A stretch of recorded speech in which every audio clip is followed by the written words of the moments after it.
All right, welcome back to La Chilena under 5 minutes. This is a picture of Luka Modric, the GOAT.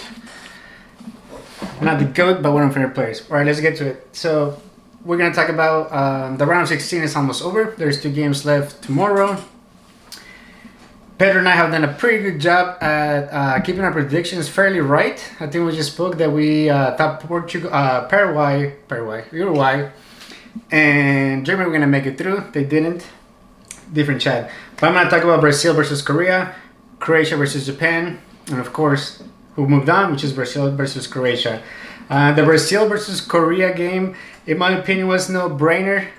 We thought they were going to definitely just cruise by, as they did, winning 4-1. But it's the World Cup, and you always got to give every team a benefit of the doubt. But, Neymar is back. He didn't manage to score a goal. It was a penalty. He took it at usual Neymar style, which is just super casual. But that Brazil team just attacked and attacked all day long. And that's what Brazil does. Brazil trains for life for World Cups. And today they clearly show that I see Brazil going to the final. As much as I don't want to say that, they're going to make to the final. Fun game to watch because there was a lot of goals.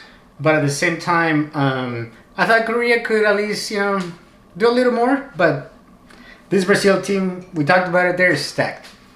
Moving on to Croatia versus Japan. I have Croatia going really far. It's a team that I really like. Not just because Luka Modric plays for them, which truly is one of my favorite players ever.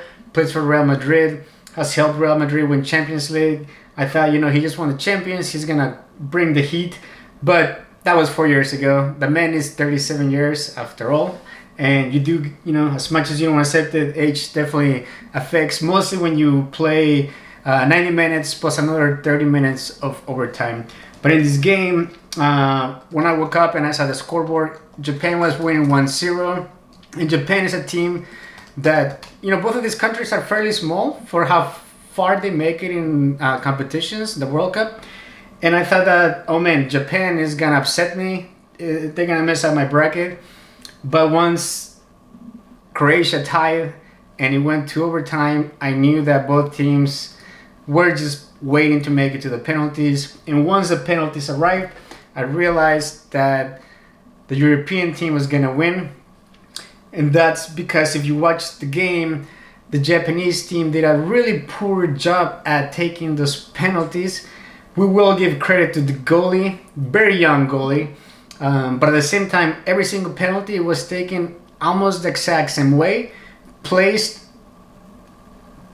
pretty poorly and with very little speed, allowing that goalkeeper to, guess aside, but also get his hands on it.